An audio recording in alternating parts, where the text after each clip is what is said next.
लालू के परिवार में महाफूट ये साफ साफ दिखने लगा है। आज बिहार की बात में इसी पर बात होगी। नमस्कार, मेरा नाम है अंकित और आज जो जिस विषय पर बात होगी और जो डिबेट होगा वो उसका मुद्दा मेन यही है कि क्या तेजस्वी यादव को भारी नुकसान पहुंचाने वाले हैं। तेज प्रताप यादव जिस तरीके से मुखर होकर बोल रहे हैं, उनकी रैलियों में भारी भीड़ दिख रहा है। इससे क्या संकेत मिलता है? क्या तेज प्रताप यादव के पीछे कोई शक्ति काम कर रही है? क्या सरकार या सत्ता पक्ष की कुछ ताकतें काम करें, या फिर तेज प्रताप यादव को किसी ऐसे पार्टी से सहयोग मिल रहा है जिसको कभी तेजस्वी यादव ने दरकिनार किया था? ये भी एक मुद्दा आया जिसमें यह कहा गया कि तेजस्वी यादव ने जिस पार्टी को दरकिनार किया था उसके साथ अब तेज प्रताप यादव खड़े होंगे, और वो पार्टी कौन है इस पर भी हम बात करेंगे। और तेज प्रताप यादव मनेर, महुआ और कहां-कहां आरजेडी को नुकसान पहुंचा सकते हैं, इस पर भी बात करेंगे। पहले तेज प्रताप यादव के इस रैली का भीड़ देखिए जिसमें तेज प्रताप यादव का स्वागत हो रहा है, और तेज प्रताप यादव ने क्या कहा वो भी सुनिए।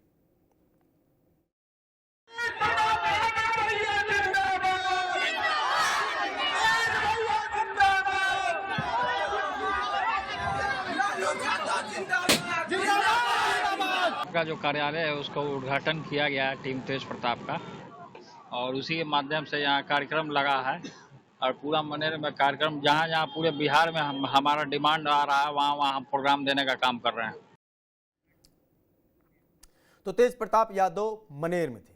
मनेर वही जगह है जहां से भाई वीरेंद्र विधायक हैं। भाई वीरेंद्र के खिलाफ तेज प्रताप यादव ने ट्वीट भी किया था। उन्होंने कहा था कि जूता मारने की बात करने वाले भाई वीरेंद्र को जनता सबक देगी, इस टाइप का कुछ ट्वीट किया था, जो ट्वीट अभी हम आपको दिखाएंगे भी।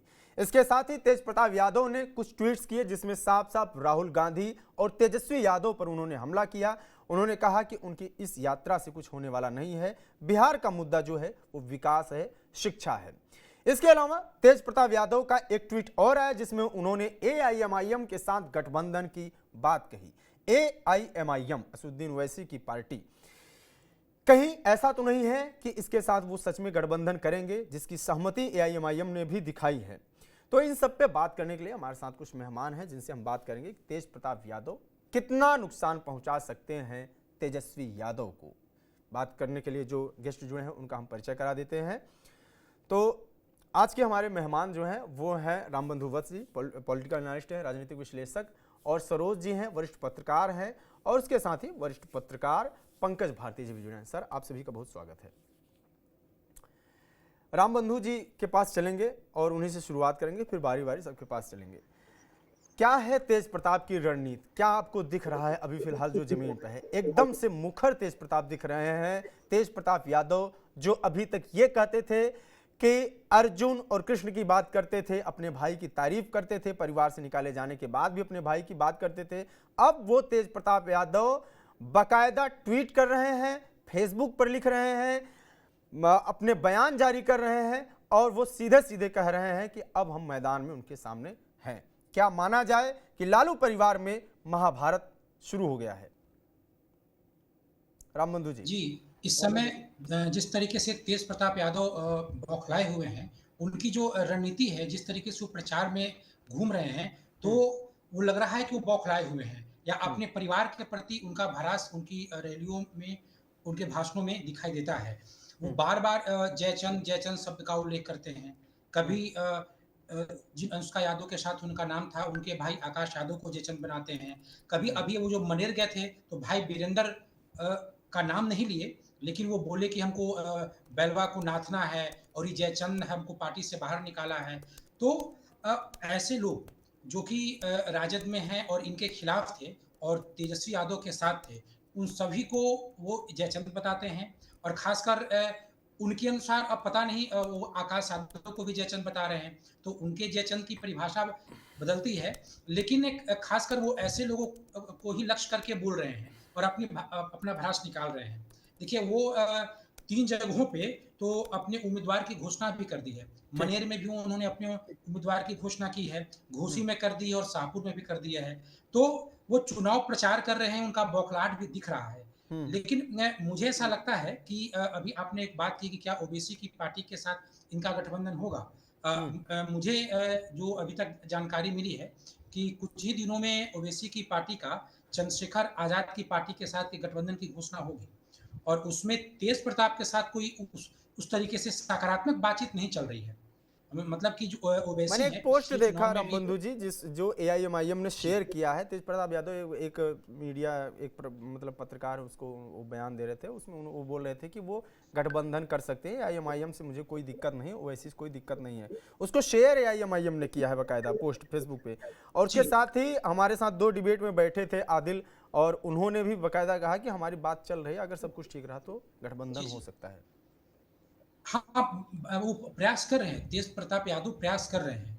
लेकिन देखिए ये 2 से 3 दिनों में लगभग सोमवार या मंगलवार तक ये मीडिया में ये बात चली आएगी। वो लोग जो भी एक नया गठबंधन बनने जा रहा है, आगामी सोमवार या मंगलवार तक उसका एक प्रेस कॉन्फ्रेंस होने की सूचना है। तो वो स्थिति स्पष्ट हो जाएगी। लेकिन उसमें अभी तक तेज प्रताप यादव दिखते नहीं हैं, क्योंकि उसमें जो ओवैसी की पार्टी है या चंद्रशेखर आजाद की पार्टी है, तो वो लोग कम हो या ज़्यादा हो, लेकिन कुछ ना कुछ वोट प्रतिशत का प्रतिनिधित्व करते हैं। तो उसमें तेज प्रताप यादव अभी बिल्कुल नए हैं और वो कितना वोट काट पाएंगे, खासकर यादव जाति का वो लालू जी के बेटे हैं और आरजेडी में रह के चुनाव जीत लेना एक अलग विषय है।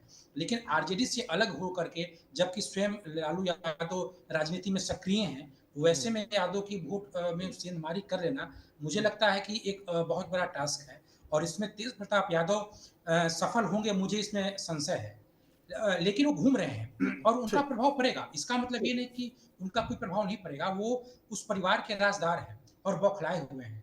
अपने भाषणों में, अपने बयानों में पता नहीं कौन सी करवाहट उगल दे, कौन सा राज उगल दे। तो एक विपक्षी पार्टियों के लिए एक नया स्पेस मिल सकता है आरजेडी की घेराबंदी के लिए। ठीक है, पंकज सर के पास चलेंगे। सर, तेज प्रताप यादव के पीछे जो भीड़ दिख रही है, मनेर में एक बड़ी भीड़ दिखी। महुआ की बात कर रहे थे, महुआ के बाद जब मनेर की स्थिति देखी गई तो मनेर के बाद ये कहा गया कि ऐसा लग रहा है जैसे कहीं से ताकत मिल रही हो। वो ताकत कौन है? क्या वो ताकत लालू यादव हैं, उनके पिता खुद, जिनका नाम उनके साथ जुड़ा है? क्योंकि अभी हमने जो चलाया उसमें लालू यादव जिंदाबाद के भी नारे लग रहे हैं। यह माना जाए कि शक्तियों का जो स्थान वो है जो आगे बढ़ रही है, उसमें सब कुछ तेजस्वी की तरफ नहीं है। कुछ ऐसे सपोर्टर्स हैं लालू के जो बड़ी संख्या में वो बड़े बेटे के साथ खड़े हुए हैं और इसका असर 2-3 विधानसभा, 4 विधानसभा या कि कुछ विधानसभाओं पर दिख सकता है अगर तेज प्रताप यादव मुखर होकर इसी तरीके से चुनाव लड़ते हैं। आपका क्या मानना है? सर म्यूट है, माइक म्यूट है, आपकी माइक म्यूट है। हाँ जी। अंकित जी, बड़ी पुरानी कहावत है कि घर फूटे जवार लूटे, या फिर आप ये भी सुनते रहे होंगे कि घर का भेदी लंका ढाहे।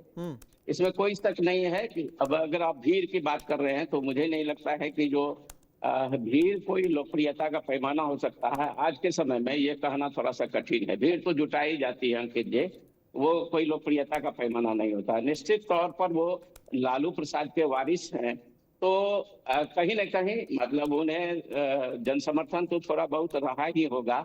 हाँ। लेकिन इसका मतलब ये नहीं है कि वो इतने लोकप्रिय हैं कि बहुत कुछ वो राजद का नुकसान कर पाए। रही बात बाहर से पावर मिलने की बात, तो जाहिर सी बात है कि जब घर में फूट होती है तो अड़ोस पड़ोस के जो लोग होते हैं तो कुछ न कुछ उनको वो पावर देने का काम करते हैं। ये बड़ी सीधी और सपाट मानसिकता है किसी भी सोसाइटी की, किसी भी समाज की। इसी स्थिति में अगर उनको कहीं से ईंधन मिल रहा है, उनको कहीं से ताकत मिल रही है, तो ये कोई बड़ी बात नहीं है। रही बात हो चुकी वो लालू प्रसाद जी के परिवार से आते हैं, तो निश्चित रूप से कुछ राजद समर्थक जो होंगे वो भी उनके साथ रहेंगे और भविष्य में भी अगर तेज प्रताप अलग से अपना चुनाव लड़ते हैं, अपनी जो वो पार्टी बनाए हैं जनशक्ति जनता दल जेजेडी, तो निश्चित तौर पर वैसी स्थिति में वहां पर जो जिन्हें निराशा मिलेगी आरजेडी से, वैसे लोग उनके साथ जाना पसंद करेंगे। लेकिन ये कहना मुश्किल है कि आगे अभी क्या हो पाएगा, ये थोड़ा सा कहने में थोड़ी जल्दीबाजी होगी। और लेकिन इतना तो लगभग तय माना जा सकता है कि जो बहुत कुछ ये तेज प्रताप जो है राजद को नुकसान पहुंचाने की स्थिति में नहीं होंगे। अंकित जी। जी ठीक है। मतलब ये लग रहा है कि तेज प्रताप यादव बहुत कुछ नुकसान नहीं पहुंचा सकते हैं। लेकिन सरोज सर शायद जुड़े हुए हैं, तो इनसे यही सवाल है कि तेज प्रताप यादव अगर ज़्यादा नुकसान अकेले नहीं पहुंचा सकते हैं, क्या अगर रामबंधु जी जैसा बता रहे हैं कि AIMIM फिर चंद्रशेखर और इस तरीके के कुछ समीकरण बनते हैं, थर्ड फ्रंट जैसी स्थिति आती है, तो क्या बीजेपी और जदयू के गठबंधन को कुछ सहूलियत मिलेगी? क्या ये थर्ड फ्रंट तेजस्वी यादव को कुछ नुकसान पहुंचाएगा? हर सीटों पे नहीं सही, कम से कम 10-20 सीटों पर ही सही, ये आक्रामकता कितना नुकसान पहुंचा सकता है लालू परिवार को? देखिए अंकित जी, तेज प्रताप यादव को अभी तक अंडर एस्टिमेट किया गया है, आगे भी लोग करेंगे ही उनको अंडर एस्टिमेट।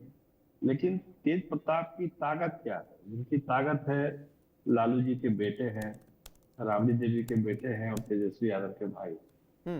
तो ये जो उनकी ताकत है वो उनको एक बड़ा कलाकार, बड़ा खिलाड़ी बनाता है 25 के चुनाव में। अब सवाल है कि तेजस्वी यादव और जब तेज प्रताप के बीच तुलना की जाएगी तो वोट किसको लोग देंगे? स्वाभाविक है तेजस्वी यादव की तरफ ज्यादा लोगों का रुझान होगा, इनके तरफ कम होगा। तो इनके तरफ रहेगा कौन इनकी ताकत? जैसा कि आपके दोनों जो पैनलिस्ट थे बता रहे थे कि भाई जो नाराज है, तेजस्वी यादव से नाराज हैं, कांग्रेस से नाराज हैं, या दूसरे किसी भी कारण से लालू परिवार से नाराज हैं, उनकी एक सिंपैथी हो सकती है तेज प्रताप यादव से। लेकिन जिनको चुनाव लड़ना है, गंभीरता से लड़ना है, वो बहुत सोच समझ के, ठोक बजा के तेज प्रताप यादव के साथ आएंगे। वो हल्के ढंग से नहीं आएंगे, क्योंकि चुनाव कोई मामूली चीज नहीं है। अब जिस तरह से भीड़ आ रही है, जैसे मनेर में, दानापुर में, महुआ में जो लोग उनके साथ जुड़ रहे हैं, देखिए पहली बार एक निकले हैं ये, लालू फैमिली से अलग होके पहली बार ये निकले हैं, तो एक आकर्षण का केंद्र तो है ही। जो पार्टियां हैं जिसके आप जिक्र करते हैं, AIMIM करते हैं, रामन जी की पार्टी है, जो छोटी छोटी पार्टियां, अब AIMIM क्या कर रही है? लालू प्रसाद को अप्रोच कर रही है, तेजस्वी यादव को अप्रोच कर रही है कि भाई आप गठबंधन करिए। उनका लेटर भी आया था जो रिजेक्ट हो गया। हम आपको बता दें कि अभी इसी हफ्ते या अगले हफ्ते एक बार फिर ढोल नगाड़ा लेके AIM के लोग तेजस्वी यादव के गेट के बाहर बजाएंगे कि आपको तालमेल हमसे करना ही होगा। आप जो है जो अल्पसंख्यक का वोट है, माइनॉरिटी का वोट है, इसको क्यों बांट रहे हैं? आप क्यों नहीं हमसे समझौता करेंगे? इसके पीछे कारण यही है कि AIMIM ये चाहती है कि मैसेज क्लियर जाए कि अगर सीमांचल में कोई तालमेल नहीं हो पाया है तो इसके लिए जिम्मेदार तेजस्वी यादव है, लालू यादव है, ना कि AIMIM। वैसी परिस्थिति में तेज प्रताप को लोग साथ लेंगे कि भाई चलिए, एक बेटा नहीं तो एक बेटा तो उनके साथ है। ये सिंबॉलिक है। जो भी प्रभाव, दुष्परिणाम, ताकत जो भी है तेज प्रताप का, सब सिंबॉलिक होगा। ऐसा नहीं कि जमीन पर बहुत मजबूत है और बहुत सारे समीकरण को उलट फेट कर देंगे, ऐसा कुछ नहीं होने वाला है। लेकिन एक जो सिंबॉलिक होता है और उसका जो प्रभाव पड़ता है वही चुनाव में पड़ेगा। तेज प्रताप भी जानते हैं। और आपको एक चीज और बता दें अंकित जी कि अखिलेश यादव जो यूपी वाले, उनके डायरेक्ट टच में है तेज प्रताप। और देखिएगा चुनाव जैसे जैसे नजदीक आएगा, हो सकता है कि समाजवादी पार्टी और जो जनशक्ति जनता दल है वो बहुत नजदीक आपको दिखाई पड़ने लगेगा। ठीक है, समाजवादी और जनशक्ति जनता दल नजदीक दिखाई दे सकता है, टीम तेज प्रताप नजदीक दिखाई दे सकता है। लेकिन समाजवादी पार्टी का उतना वोट बैंक नहीं दिखता है बिहार में। लेकिन तेज प्रताप यादव अभी तक जो अपने आप को बचा रहे थे, शायद वो एक संभावना देख रहे थे अपनी पार्टी में कि हो सकता है कि लालू यादव अपने निर्णय को वापस ले लें, लेकिन लालू यादव ने निर्णय को वापस नहीं लिया। अब तेज प्रताप यादव खुलकर ट्वीट कर रहे हैं, लिख रहे हैं, तेजस्वी यादव के खिलाफ लिख रहे हैं और लिख रहे हैं कि मुझे समझ में नहीं आ रहा है कि राहुल गांधी और तेजस्वी यादव लोकतंत्र बचाने के लिए निकले हैं या फिर लोकतंत्र को तार तार करने के लिए निकले हैं। क्योंकि जिस प्रकार से विधानसभा में डब्लू सिंह की गाड़ी चालक को या उसके साथ मीडिया पत्रकार भाई को, जयचंद को मारा पीटा गया, इस तरह कुछ ट्वीट लिख रहे हैं। फिर वो लिख रहे हैं कि महुआ विधानसभा में जो लोगों से मिलजुल रहे हैं, उसके बाद फिर वो इस तरीके की चीज़ें लिख रहे हैं, बयान दे रहे हैं कि उनकी पार्टी जो है वो AIMIM के साथ गठबंधन करने को तैयार है और AIMIM भी उसको शेयर कर रहा है। यहाँ तक कि वो भाई वीरेंद्र पर कटाक्ष कर रहे हैं मनेर में कि अंबेडकर के आदर्शों को उल्टा SC/ST समाज के खिलाफ शर्मनाक टिप्पणी की, वो जूता मारने वाली जो वीडियो वायरल हुआ था, और उसका एक मीम भी शेयर किया। आप देख रहे होंगे स्क्रीन पर AIMIM की भी पर भी उन्होंने पोस्ट किया, और AIMIM बाकायदा लिख रहा है कि हम गठबंधन को तैयार हैं। ये चीज़ें जो हैं सोशल मीडिया पर काफ़ी चर्चे में है कि लालू यादव के बड़े पुत्र हैं, वो पूरी लॉबी बना रहे हैं अपनी, और उस लॉबी के तहत ऐसे ऐसे लोगों को साथ लेने की कोशिश कर रहे हैं जिनको तेजस्वी यादव ने कभी दरकिनार किया था। थर्ड फ्रंट की ये स्थिति बनती जा रही है, और इससे ये जो नई स्थिति बन रही है उसका असर कितना होगा, इसी पर हम बात कर रहे हैं। राम बंधु जी के पास चलेंगे। राम बंधु जी, जो अभी फिलहाल जो जिस तरीके से माहौल बन रहा है उसमें AIMIM का कितना रोल होगा? AIMIM के प्रवक्ता ये कहते हुए दिखे साफ साफ कि मैं किसी हिंदू प्रत्याशी को इस बार चुनाव में जिता के दिखाऊंगा, ये बाकायदा उन्होंने बयान दिया। वो हिंदू प्रत्याशी कौन हो सकते हैं? तो उनका इशारा तेज प्रताप की तरफ लगभग था। थर्ड फ्रंट इस बार कितना सक्सेसफुल हो सकता है? 2020 में 5 से 6 सीटों पर प्रभाव दिखा जो कि निकले, और एक एक सीट की लड़ाई है। अब आप बताइए कि कितना ये प्रभाव डाल सकता है तेजस्वी यादव पर? आवाज म्यूट है। वोट की लड़ाई है। हाँ, आ गया। जी, इस बार तो एक एक वोट की लड़ाई है। और इस बार देखिए, पिछली बार ओवैसी की पार्टी का प्रदर्शन बेहतर रहा था, और वो लगभग मुस्लिम जो वोट बैंक है यहाँ पे बिहार में, उसका वो 20% के आसपास वो वोट लाए भी थे। तो पिछली बार उनका एक प्रभावशाली प्रदर्शन रहा था। 5 सीटों पे जीते थे, कई सीटों पे वो उनका प्रभाव रहा था, जीत और हार के फैक्टर को तय किए थे। तो और इस बार चूंकि मुस्लिम लोगों का एक ध्रुवीकरण हुआ है महागठबंधन की ओर, उसका कारण जो वक्फ संशोधन बिल आया है जिसमें नीतीश कुमार ने समर्थन किया है, तो इसके कारण एक इन लोगों के प्रति नाराजगी है, सत्तारूढ़ पार्टी के प्रति नाराजगी है, और इस बार मुस्लिम समाज थोड़ा एकजुट है। लेकिन इसका मतलब ये नहीं कि 100% मुस्लिम समाज एकजुट होकर के महागठबंधन को ही वोट दे दे। उसमें कुछ ना कुछ तो ओवैसी के हिस्से में जाएगा ही जाएगा। वो परिणाम को तो निश्चित तौर पर प्रभावित कर पाएगा। पिछली बार की तरह ओवैसी की पार्टी 5 सीटें ला पाए या न ला पाए, लेकिन वो परिणाम को जरूर प्रभावित करेगा और कुछ सीटें निकालेंगे भी। तो उनका अपना एक जनाधार है, और हालांकि उनका बेहतर प्रदर्शन सीमांचल में रहा था। इस बार सीमांचल में जनसुराज भी है, और जनसुराज भी मेहनत कर रही है, और जनसुराज भी बीजेपी के बी टीम होने का जो उस पर ठप्पा था आरजेडी के द्वारा लगाया गया था, इससे वो उभर चुकी है। जिस तरीके से हाल के दिनों में उन्होंने बीजेपी पे प्रहार किया है, तो अब आम जनता उन्हें बीजेपी की बी टीम नहीं मानती है। तो जो सीमांचल में वोट अल्पसंख्यक समाज का जो वोट है, वो जो आरजेडी के पास नहीं जाएगा, महागठबंधन के पास नहीं जाएगा, उसमें एक संभावना जनसुराज की भी बनती है, और ओवैसी की तो है ही। तो ओवैसी का प्रभाव रहेगा।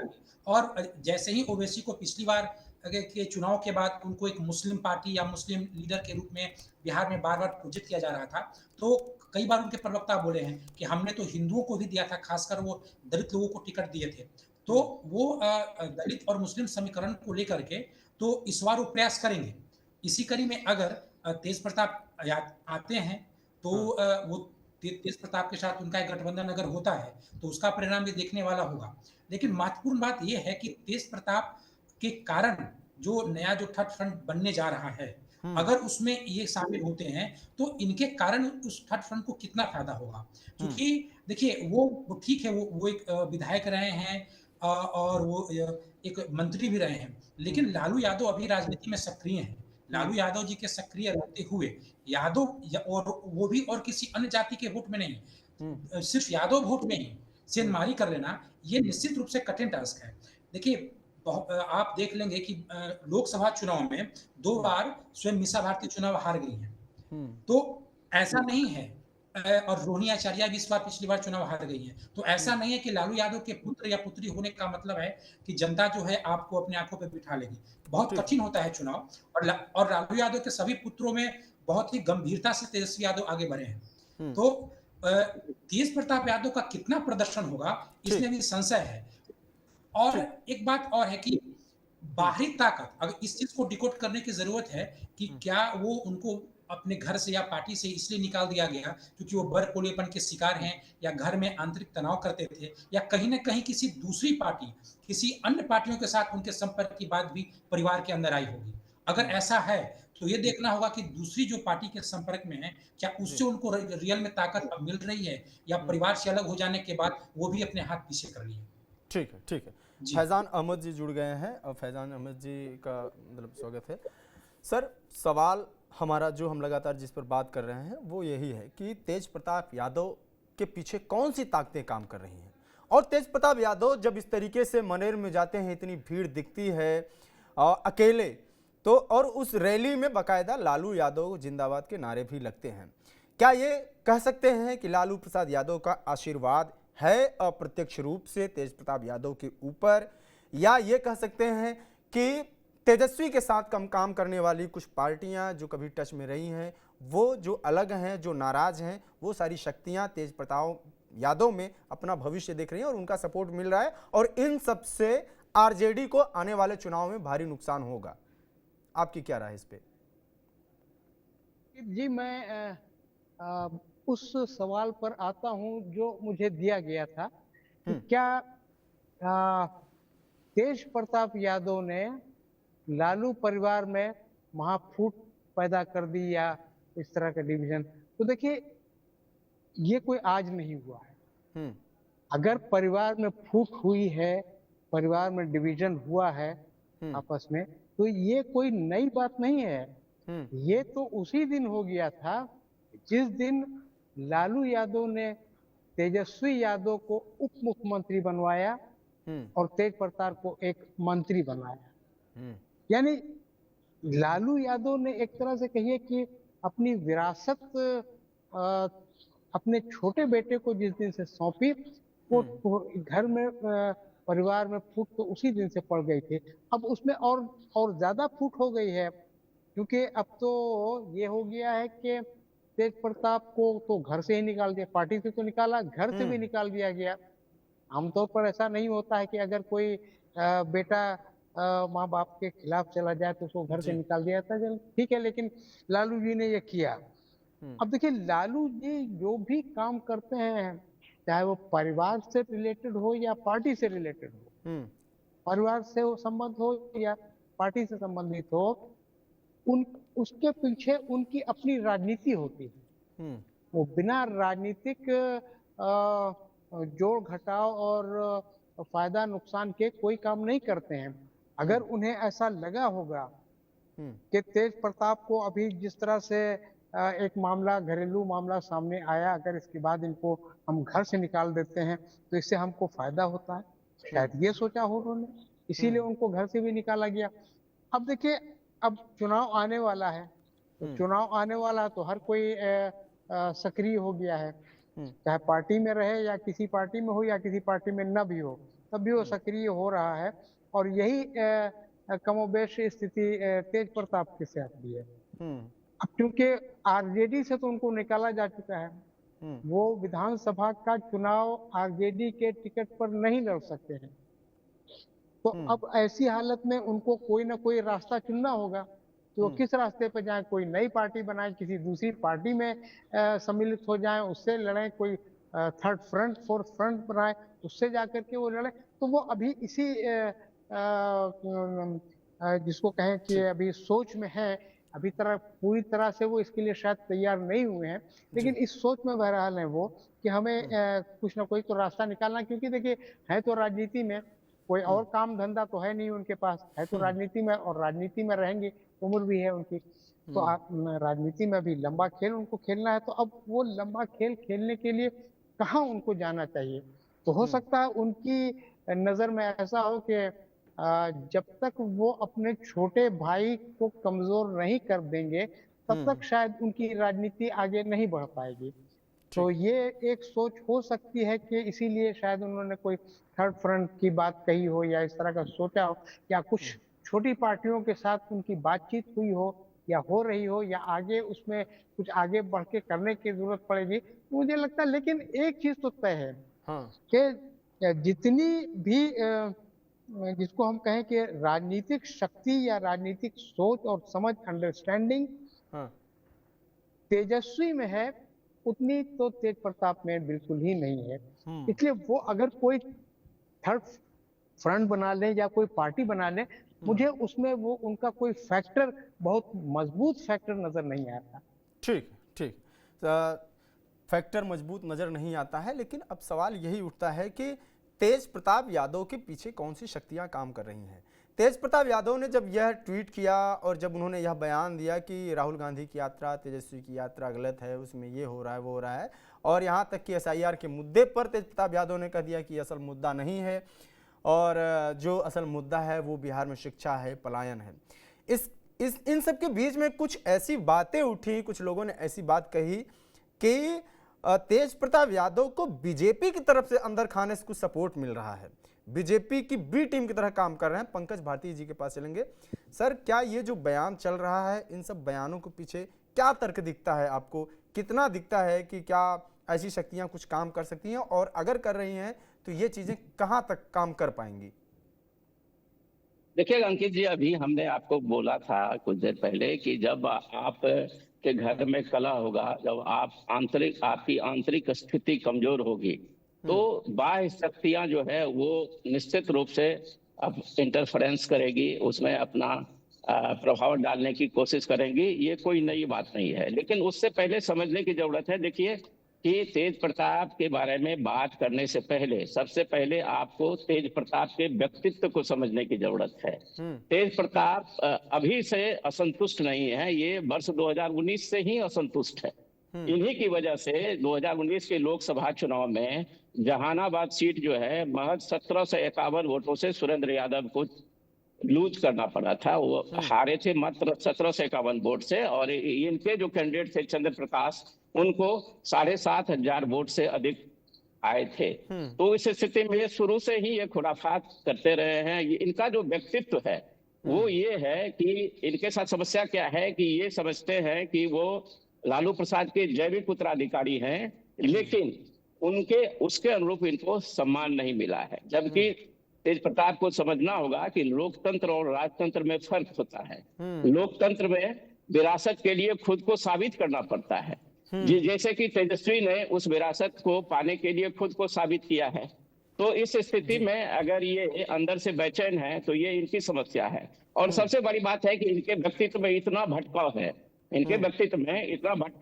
कि तेज प्रताप निजी और राजनीतिक जीवन में कभी, इनके निजी और राजनीतिक जीवन में ठहराव की कल्पना भी बेमानी है जी। और इनके साथ समस्या ये भी है कि इनकी महत्वाकांक्षा तो असीमित है, लेकिन इनकी प्रतिभा शून्य है। ऐसे में ऐसे लोग अगर दूसरे के बहकावे में आ जाए, अपने घर से बगावत कर ले, तो जाहिर सी बात है कि जो बाहरी शक्तियां होगी वो तो निश्चित तौर पर अपना प्रभाव डालने की कोशिश करेगी। ऐसे में अगर चर्चा ये हो रही है कि भाजपा या फिर AIMIM, क्योंकि AIMIM जो है पहले से ही खार खाई हुई है, क्योंकि उनको ना कह दिया गया है, तो ऐसी स्थिति में ये लोग तो चाहेंगे कि जो सिंबॉलिक तौर पर जो है तेज प्रताप को साथ लाया जाए। लेकिन ये तय मानिए कि जिस सीमांचल में AIMIM ने अच्छी बढ़त बनाई थी, 5 सीट जीती थी, वहां पर निश्चित तौर पर तेजस्वी के सामने में तेज प्रताप खोटे सिक्के ही साबित होंगे। अंकित, ठीक है, खोटे सिक्के साबित होंगे, लेकिन तेज प्रताप यादव जब पर्सनल इस चीज को लिए हैं तो जाहिर सी बात है, जैसा कि आप कह भी रहे हैं कि कुछ सीटों पर जैसे 7,000 वोट से अगर नुकसान कर सकते हैं, तो जाहिर सी बात है कि कम से कम 4-5 सीटें और गठबंधन के साथ रहेंगे। तो ऐसी सीटें, और इसमें कोई दो राय नहीं है कि तेज प्रताप यादव को जो वोट मिलेंगे वो लालू प्रसाद यादव के ही वोट होंगे। वो जो भी कट के आएंगे, चाहे यादव वोट हों या उनके जो पुराने जान पहचान के वोट हों, ये कहीं ना कहीं उनको नुकसान पहुंचाएंगे। तेज प्रताप यादव सीधे हमला भी कर रहे हैं, भाई वीरेंद्र तक को कह दे रहे हैं कि एक इशारे में मनेर में कि बैलवा खुलेआम घूम रहा है, नाथने का काम कीजिए, जैसे कृष्ण भगवान ने कालिया नाग को नाथा था, इस तरीके का बयान आ रहा है। और ये बयान इतना आम बयान नहीं है, इससे साफ दिख रहा है कि तेज प्रताप के अंदर अब गुस्सा जो खुल के आया है। सरोज जी के पास चलेंगे। सरोज सर, तेज प्रताप यादव सीमांचल में जिस तरीके से AIMIM का प्रभाव है, AIMIM का प्रभाव दिखता है साफ साफ उन सीटों पर। उन्होंने जीत के इस बात को साबित किया, कितना भी RJD बोले कि ये चीजें नहीं है, लेकिन उन्होंने साबित किया इस चीजों को। क्या AIMIM अगर गठबंधन करती है भले ही 1000, 2000, 4000 कुछ वोट इनके साथ लेके करती है, और शायद सरोज जी नहीं है, तो मेरा ये रामबंधु जी से ये सवाल है कि ये अगर गठबंधन थर्ड फ्रंट बनता है तो क्या सीमांचल में इसका असर दिखेगा, और तेजस्वी और कांग्रेस का रथ उसी तरीके से सीमांचल में रोका जाएगा जिस तरीके से 2020 में रोका गया? इसका इम्पैक्ट कितना पड़ सकता है रामबंधु जी? तेज प्रताप यादव की रैलियों में जो भीड़ आ रही है वो तेज प्रताप को देखने आ रही है या कोई बाहरी ताकतें हैं जो इनके साथ हैं? क्योंकि एक बुनियादी बात है कि इनका जो मतभेद हुआ, जिस कारण से इनको परिवार से निकाला गया, जो निजी कारण, जो प्रेम प्रसंग या किसी एक महिला के साथ रिश्तों के कारण, मुझे नहीं लगता कि लालू जी इतने कमजोर हैं कि इस तरह की बातों से वो अपने पुत्र को पार्टी और परिवार दोनों से निकाल देंगे, जबकि उसमें अपने पक्ष रखने का, अदालत में जाने का एक अवसर होता है। लालू यादव जी, तो लालू यादव इतने कमजोर नहीं है कि इस तरह की बातें सिर्फ, और वो बातें कहाँ आई, तो फेसबुक पे, सोशल मीडिया पे आई, केवल सोशल मीडिया पे बातें आई और इतना बड़ा एक्शन हो गया। मुझे ऐसा लगता है कि अगर इसको डिकोड किया जाए तो इनका संबंध किसी दूसरी राजनीतिक पार्टी से भी रहा होगा, और उस तरह की बातें, मतलब वो घूम घुमा के बातें परिवार के अंदर तक आई होंगी, तो ये एक तत्कालिक कारण हो गया कि इसी के बहाने लालू यादव उनको अपने परिवार से निकाल दिए और साथ साथ पार्टी से भी निकाल दिए। क्योंकि इस तरह के जो रिश्तों की बात होती है उसमें बहुत सारे तर्क वितर्क, कानूनी पक्ष भी होते हैं, और वो भी केवल एक फेसबुक की बात है। तो ये देखने वाली बात है कि जब वो परिवार के अंदर थे तो कौन सी राजनीतिक ताकतें इनके साथ थी, अब जबकि वो क्या चाहती थी इनसे, और अब जबकि वो परिवार से बाहर चले गए हैं तो क्या वो अभी भी इनके साथ है या नहीं है। तो और उसी से इनका राजनीतिक भविष्य तय हो सकता है। अगर वो ताकतें आज भी इनके साथ हैं और उस ताकत को या उस पार्टी को लगे कि हम इनके जरिए लालू यादव को परेशान कर सकते हैं, या चुनाव के जरिए या किसी अन्य राजनीतिक मोर्चों पे परेशान कर सकते हैं, तब तो इनका भविष्य होगा। नहीं तो आगे चल के कहीं ना कहीं इनको ये अगर अपने परिवार और पार्टी में जाने में सफल हो जाते हैं तो ही इनके लिए बेहतर होगा।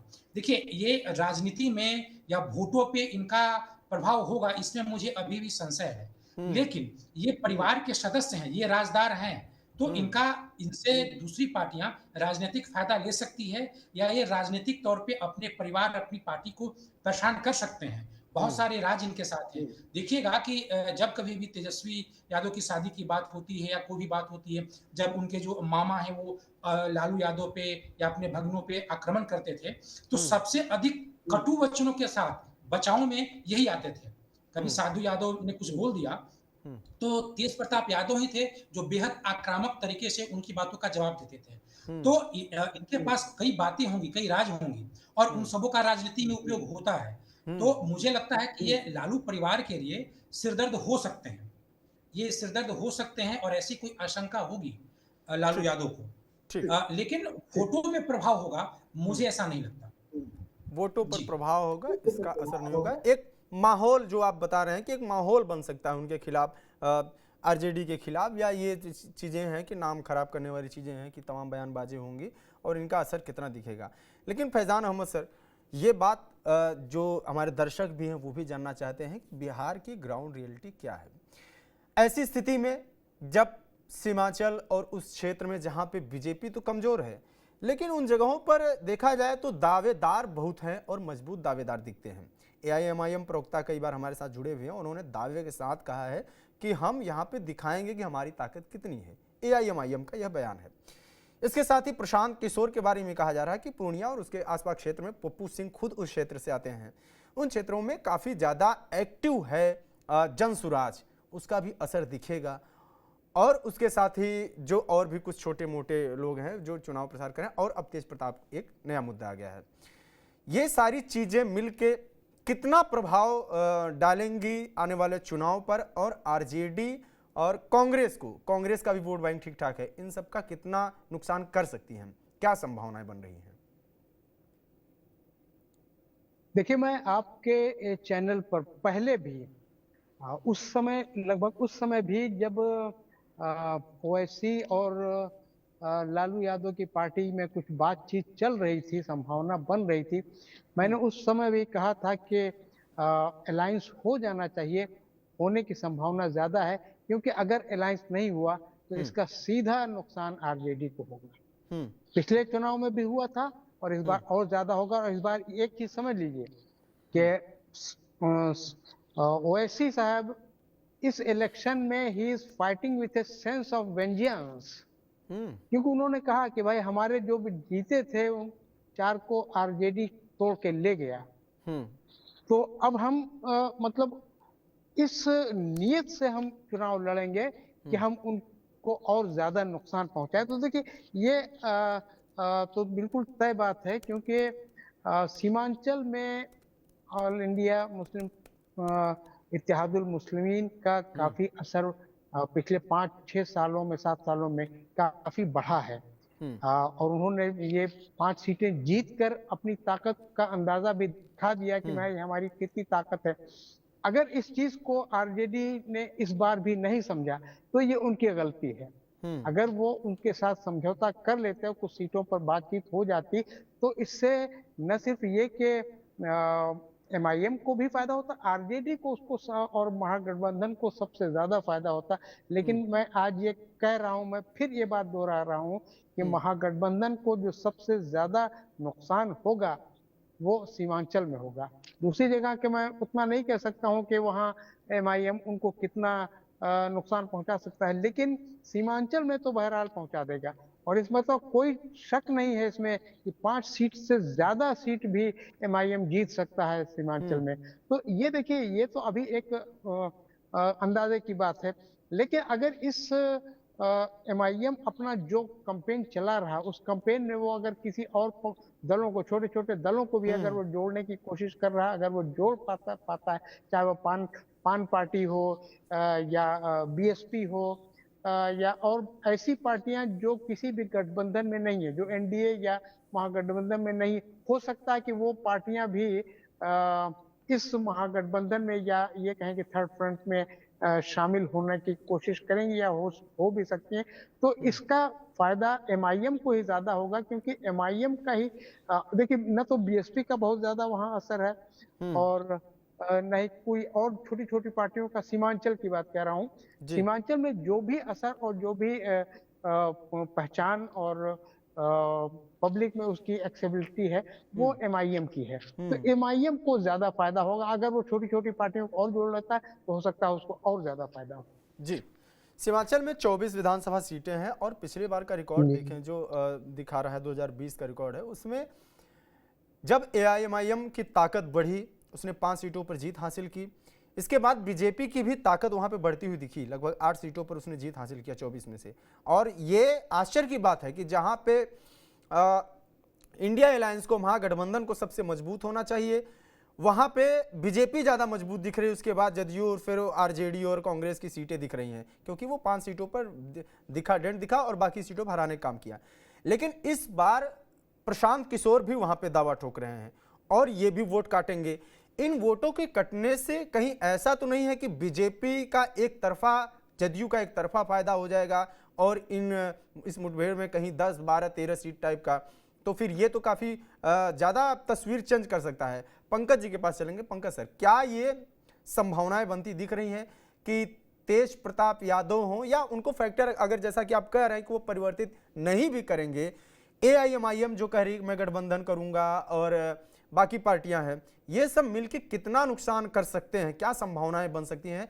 पुराने चुनाव को, कुछ 1-2 चुनावों पे अगर नजर डालें, उनके हिसाब से समीकरणों पे देखें और वहां की जो वोट परसेंटेज को देखें, मुस्लिम और हिंदू वोटिंग जो जिस हिसाब से होती है, क्या स्थिति बन सकती है? देखिए अंकित जी, सीमांचल में 24 सीटें आती है, जिसमें से 12 सीटें ऐसी हैं जिस पर कि अल्पसंख्यकों की जो आबादी है वो 50% से अधिक है जी। तो अब अगर हम बात करें 2020 के चुनाव की, तो एआईएमआईएम ने 18 सीट पर चुनाव लड़ा था।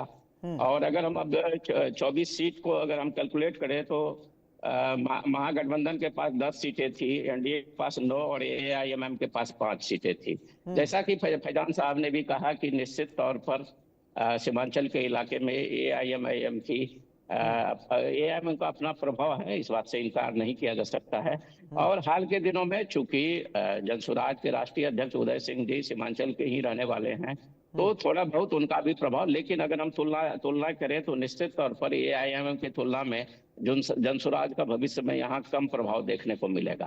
अब अगर बात करें अगर हम तेज प्रताप की, अगर हम मान लें थोड़ी देर के लिए भी कि तेज प्रताप AIMM के साथ जाते हैं, तो मुझे नहीं लगता है कि जो इस इलाके की अगर हम बात करें तो राजद के नेता के रूप में हमेशा से लालू के बाद तेजस्वी को ही स्वीकारा गया है। इस स्थिति में बहुत कुछ लाभ तेज प्रताप की वजह से AIMM को मिल जाए ये कहना मुश्किल है। हाँ, इतना है कि AIM और जनसुराज जितना नुकसान पहुंचाएंगे ये मिल करके, तो निश्चित तौर पर सबसे अधिक नुकसान जो है महागठबंधन को ही होगा। ऐसे भी आप जानते हैं कि 2020 के चुनाव में तेजस्वी अगर मुख्यमंत्री बनने से रुक गए थे तो उसकी एक बड़ी वजह थी कि जो इस इलाके में सीमांचल के इलाके में उन्हें पराजय का सामना करना पड़ा था और फासला कुल मिलाकर के 12,000 वोट का ही रह गया था। और अगर मान लिया अगर उस परसेंटेज की बात करेंगे तो वो 0.23% था और अगर वोट की बात करेंगे तो 12,000 था। हाँ, इतना जरूर हो सकता है कि अगर तेज प्रताप अगर अपना अलग लड़ते हैं तो उनकी वजह से, चूंकि बहुत फासला 2020 में कम था, 12,000 वोट का कम था, तो इतने भी हल्के में तेज प्रताप को नहीं लाया जा सकता है कि जो थोड़ा बहुत वो नुकसान ना कर पाए। लेकिन जो भी नुकसान करेंगे, लेकिन आप राजनीति में परसेप्शन एक बड़ी चीज होती है अंकित जी। ये परसेप्शन उनके विरोधी जो है एक जो इनको नुकसान पहुंचा सकते हैं महागठबंधन को और खास करके तेजस्वी को, क्योंकि वो परसेप्शन एक वहां पर सामने लाएंगे कि ये इसे तेज प्रताप के अलग होने को जो है तेजस्वी की नाकामी के रूप में सामने लगाया जाएगा और लोग उनके जो विरोधी हैं ये प्रचारित करेंगे कि जब तेजस्वी अपने परिवार को एकजुट नहीं रख सकते हैं तो पता नहीं वो राज्य का कितना भला कर पाएंगे। और जाहिर सी बात है कि जब चुनाव कैंपेन होगा तो विरोधी जो हैं तो तेज प्रताप को शहीद के रूप में भी सामने पेश करेंगे कि उनके साथ अन्याय हुआ है।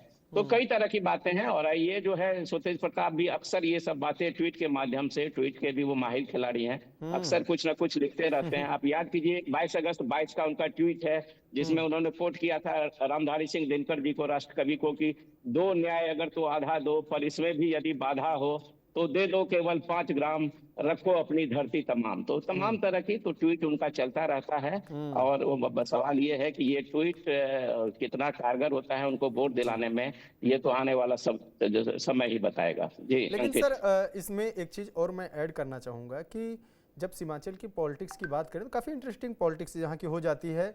और पिछले लोकसभा चुनाव की स्थिति देखें तो पप्पू यादव के खिलाफ इतनी मोर्चाबंदी किया तेजस्वी यादव ने, क्या आरजेडी की जमीन खिसक रही है, वोट और कम हो रहा है इस क्षेत्र में, और ये बड़ा क्षेत्र है। बीमा भारती के चुनाव में पूरी ताकत लगाएगी जिस तरीके से, फिर भी ये स्थिति बन रही है। क्या ये ऐसा कुछ लग रहा है अंदाजा कि वहाँ पे आरजेडी कमजोर होती दिख रही है और ज़्यादा, जबकि मजबूत होना चाहिए वहाँ पे? जी पंकज सर आपसे पूछ रहे थे।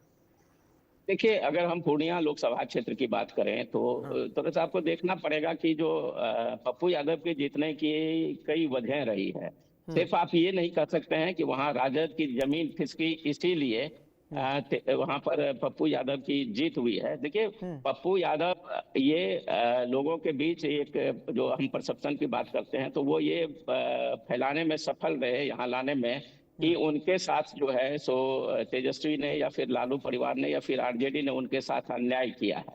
ठीक है, पहली एक वजह थी ये, वो इसमें सफल रहे बताने में कि उनको टिकट नहीं दे करके, कांग्रेस उनको टिकट देना चाहती थी लेकिन उन्हें टिकट राजद की वजह से नहीं मिली। पहली बात तो ये रही। दूसरी बात, जब यहाँ पर जब चुनावी मुहिम तेज हुआ तो लोगों ने देखा कि जो उसमें बड़ी बात थी, क्या कहते हैं, आपको लोगों ने ये पाया, जो वोटर थे आरजेडी के, उन्होंने देखा कि बीमा भारती जो है जीतने की स्थिति में नहीं है, चूंकि पप्पू यादव अल्पसंख्यकों को गोलबंद करने में सफल रहे। ऐसी स्थिति में जो यहाँ के यादव मतदाता थे वो भी उनके साथ चले गए और सही इसी वजह से जो है सो अब अगर हम बात करेंगे कि बीमा भारती को यादवों ने तो छोड़ ही दिया, लेकिन उनके जो स्वजातीय थे, अति पिछड़ी जाति के जो लोग थे, उन्होंने जब देखा कि जो अब इनके साथ रहने से कोई फायदा नहीं है तो वो लोग भी जेडीयू के साथ चले गए। तो कुल मिलाकर के जो यहाँ परिस्थितियां थी, पूर्णिया की परिस्थितियां जो थी अन्य जगहों से कुछ अलग थी, इसी वजह से जो है यहाँ से पप्पू यादव जीतने में सफल रहे। लेकिन अगर हम बात करेंगे जमीन खिसकने की, तो ऐसी बहुत कोई बात नहीं है कि यहाँ से आरजेडी की जमीन खिसक ठीक, गई है। ठीक। निश्चित तौर पर AIMM की वजह से इनको नुकसान हुआ है, इस बात से इनकार नहीं किया जा सकता है। लेकिन ऐसी बात नहीं है कि एकदम से जमीन खिसक चुकी है। अंकित, ठीक ठीक ठीक ठीक है। तो कुल मिला के जो स्थिति है वो साफ दिख रही है कि पूर्णिया और सीमांचल में तो प्रभाव ही, मनेर और जो अपने महुआ विधानसभा सीट की बात करें, इन 2 सीटों पर भी कुछ इम्पैक्ट पड़ सकता है। आप लोगों को जुड़ने के लिए बहुत बहुत धन्यवाद। तो बिहार की जो बात है, इसमें जो साफ कुछ चीज़ें निकल कर आई, कंक्लूजन वो यही निकल के आया कि तेज प्रताप यादव भले ही बड़ा नुकसान ना करें आरजेडी का, लेकिन कुछ सीटों पर नुकसान कर सकते हैं। और उसके साथ ही तेज प्रताप यादव को अगर ताकत मिलती है पीछे से, AIMIM जैसी पार्टियों का थर्ड फ्रंट बनता है, तो सीमांचल में काफ़ी नुकसान हो सकता है तेजस्वी यादव का और राहुल गांधी का भी। 24 सीटों वाला एक बड़ा क्षेत्र, जहां पे पिछली बार भी काफ़ी कमज़ोर हो गई थी आरजेडी और खुद कांग्रेस, इस बार उससे भी ज़्यादा इम्पैक्ट दिख सकता है, क्योंकि वहाँ पे प्रशांत किशोर भी एक्टिव हैं और उसके साथ ही साथ AIMIM और तेज प्रताप की एक्टिविटी भी दिख रही है। इन तमाम विषयों पर आपकी क्या राय है, कमेंट बॉक्स में जरूर बताएं। देखते रहिए बिहार की बात। नमस्कार।